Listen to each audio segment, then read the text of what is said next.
great seeing everybody here. Thank you, Constitution High, for coming here. Thank you, my Swedish and Italian friends. It's great to be here. It's an honor to be here at the Independence branch of the Philadelphia Free Library. It's very apropos that I happen to be here presenting this book because the story has to do with the birth of this nation, which occurred just a block from here. So what happened was I found a couple of portraits in the Atwater Kent Museum, which is across the street from here. And they have a warehouse in Manayunk. And finding these portraits led me on this historical detective story, which uncovered important information about the Delaware Valley and the beginnings of the country that I wanted to tell a wider audience, and that's in my book, Black Slave, White Queen, and Colors Between, Discovering America's First Portrait Artist. Sorry, that's my commercial. I have to kind of promote the thing, right? But that's what it's about. And there's a couple things that I want to talk about before I get into the context of the book. One of them is, it's a history. I'm talking about history here. And if we all spoke about history, if you all wrote the history of yesterday, you'd have a different story, but it would all be true to some degree. So history is an interpretive art. It's not a science. So there's perspectives and bias, internal innate biases involved. And some of that is in this text. There's perspectives. There's interpretations that is a part of it too. I'm not saying that history doesn't have fact. Of course, the country started in Philadelphia. There's facts related, but how those facts are interpreted is really kind of the dynamic nature of history and what makes history interesting and why you come back to it and discover it. So there are parts of this history that has interpretation. There are other parts of history that aren't well documented. And a lot of that, some of it is unintentional. There are things here doing with that are concerned with early colonial America where many people were illiterate. So there's no paper trail. You don't really know what happened. But then there's also intentionally deleted or intentionally not covered histories. And there's some of that in here. And I'll get to that in a minute, but it deals really with Queen Christina from Sweden, who's really, the Swedes settled this area first in the New Sweden colony. And that's why you have Queen Village here in Philadelphia that's named after Queen Christina. And the oldest church in Philadelphia, in Pennsylvania rather, is Gloria Dei Church. That's also Old Swedes Church. They settled this area before William Penn was even born. And a lot of people don't know about that. And there's parts of Christina's history that aren't written. And you have to speculate, you have to interpret things, because she intentionally didn't say some things. She was at the middle of a conflict, and I'll talk about that in a minute. Stephen Smith, this is the other gentleman that I found a portrait about. And Stephen Smith was born into a situation on a plantation. He was born into slavery. And there's a lot about slavery that is not written also. When slavery occurred here in America, it was really a 200-year kind of institution. America was really built on a slave society to start with. And these were religious times. The most popular book at that point in time was the Bible.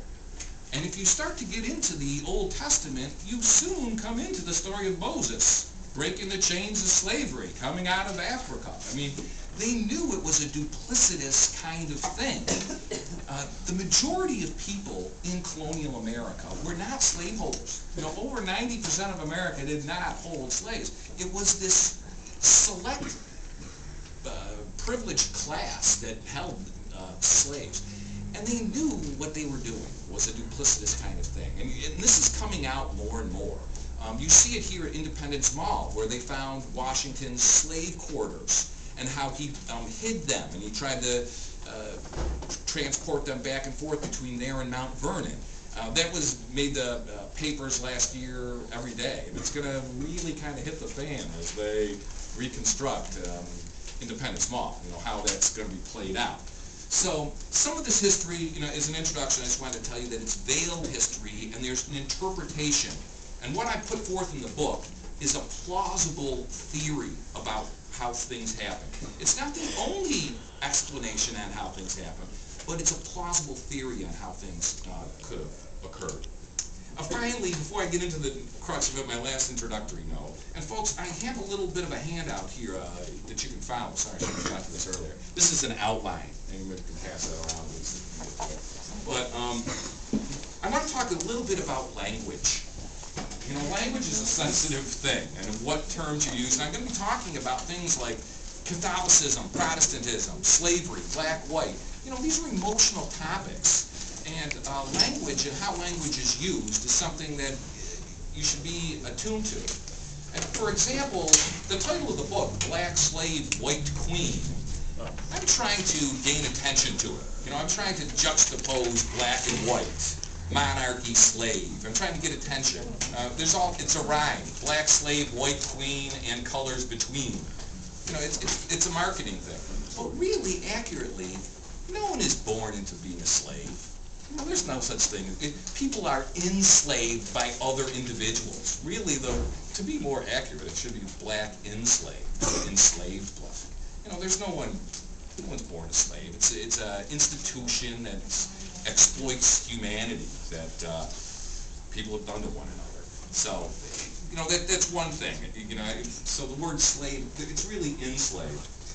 There's other words I use. I use the word mulatto, and really, when I normally speak, I like to use the term biracial or mixed race. Mulatto is an accepted term.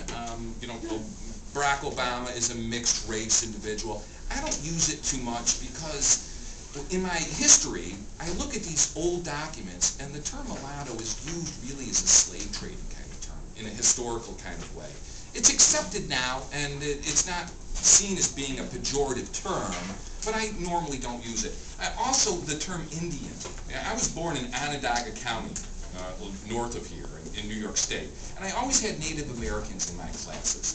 And I've always used the word Native American or indigenous, because Indian is a word that white settlers used to describe Native Americans.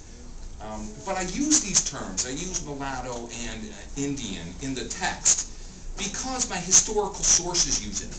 And I don't want to confuse people by using different terms regarding the same circumstance.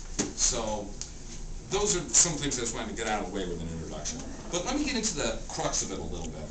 The way all this started was I was in a bookstore on the main line, an old vintage bookstore that it was a warehouse. And I came across a text from 1876 that had a speech in it. And the speech was given by a guy by the name of Charles Janeway Stilley, who was the president of the University of Pennsylvania that Ben Franklin founded. And this speech I found very interesting.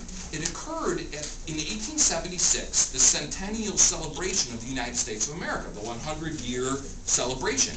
It was a big deal in Philadelphia. People came from all over because the country started here. And each European contribution to America came here and kind of waved their flag. You know, the Irish, the Swedes, the Italians, all had little ceremonies to have their recognition to what happened here in colonial America. And the Swedes were one of them. And this speech came from that presentation. And what happened was a portrait of Queen Christina was presented during this presentation. And I know these Swedish cultural institutions here in the area. My mother was Swedish, so I know some of the cultural institutions. And I didn't recall seeing this portrait. So I was curious to find out where this portrait was hanging out. So I called around to a lot of the museums here in the Delaware Valley, and I found it at the Atwater-Kent Museum, which is across the street from here. And it was in a warehouse. So I went to Atwater-Kent for this portrait of Christina, and it's large. It's about this big. There's a picture of it in the book. Here's the book also. If I pass it around, people can kind of see some of the graphics there.